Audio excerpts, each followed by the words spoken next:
فوج کے خلاف آواز اٹھانے والی میانمار کی ملکہ حسن کی تقاریر شاذ و نادر ہی شہ سرخیوں کا حصہ بنتی ہیں، لیکن جب ہان لے نامی مس گرینڈ میانمار نے گزشتہ ہفتے بات کی تو ان کی تقریر شہ سرخیاں بن گئی۔ اس تقریر میں انہوں نے اپنے ملک کی فوج کی جانب سے مبینہ طور پر کیے جانے والے مظالم کا ذکر کیا تھا۔ تھائی لینڈ میں گرینڈ انٹرنیشنل 2020 کے موقع پر ان کا کہنا تھا، آج میرے ملک میانمار میں بہت سے لوگ مر رہے ہیں، خدارا میانمار کی مدد کریں، ہمیں آپ کی فوری بین الاقوامی مدد کی ضرورت ہے۔ آج سے مہینہ پہلے 22 سالہ ہان لے میانمار کے سب سے بڑے شہر رنگون میں فوج کے خلاف ہونے والے مظاہرے کا حصہ تھی۔ میانمار میں کشیدگی اس وقت شروع ہوئی جب 2 ماہ پہلے فوج نے ملک کے اقتدار پر قبضہ کر لیا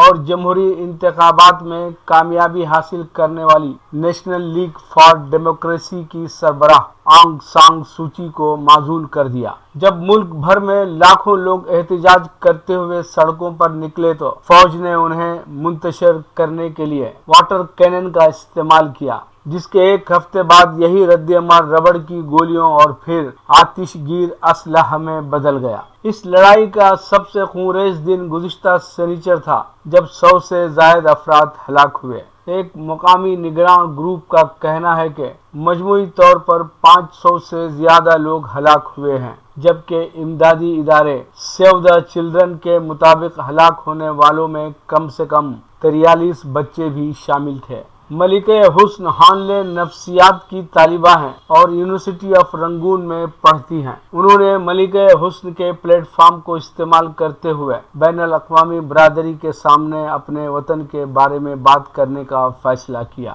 انہوں نے بتایا کہ میانمار میں صحافیوں کو قید کر دیا گیا ہے، اس لیے میں نے بولنے کا فیصلہ کیا۔ انہوں نے اس خدشے کا اظہار کیا کہ ان کی 2 منٹ کی اس تقریر کے بعد اب وہ فوج کے ریڈار پر آ سکتی ہیں، لہٰذا انہوں نے کم از کم اگلے 3 ماہ تک تھائی لینڈ میں ہی رہنے کا فیصلہ کیا ہے۔ تھائی لینڈ آنے سے پہلے وہ جانتی تھیں کہ وہ خود کو خطرے میں ڈال رہی ہیں۔ فوج نے گزشتہ ہفتے کم سے کم 18 مشہور افراد کے وارنٹ جاری کیے ہیں۔ یہ وارنٹ فوج سے بغاوت یا ان کی توہین پر مبنی مواد کی اشاعت کے بعد جاری کیے گئے ہیں۔ ان تمام افراد نے ملک میں فوجی بغاوت کے خلاف بات کی تھی۔ ہان لے کے ساتھ پڑھنے والے بیشتر طلبہ کو اوائل ہفتوں میں ہونے والے احتجاجی مظاہروں میں شرکت کرنے کے بعد گرفتار کر لیا گیا تھا۔ کم سے کم 2500 افراد کو فوجی کریک ڈاؤن کے دوران گرفتار کیا گیا ہے۔ ہان لے کے سیاسی تبصرے بشمول میانمار کی فوج پر براہ راست تنقید اور سرکاری چینل پر شائقین کے ساتھ ایک انٹرویو میں انقلاب کی حمایت کرنا ایک غیر معمولی بات ہے، کیونکہ عام طور پر مقابلے میں حصہ لینے والے غیر سیاسی رہنے کی کوشش کرتے ہیں، مگر ہان لے سمجھتی ہیں کہ آواز اٹھانا ان کا فرض ہے۔ معزول جمہوری رہنما سوچی پر گزشتہ ہفتے میانمار کے سرکاری رازوں سے متعلق قانون کی خلاف ورزی کرنے کا الزام عائد کیا گیا تھا۔ انہیں 14 سال تک قید کی سزا سنائی جا سکتی ہے۔ یہ انسانیت کے خلاف جرائم ہیں، اسی لیے ہم جانتے ہیں کہ اقوام متحدہ فوری طور پر کارروائی کرے۔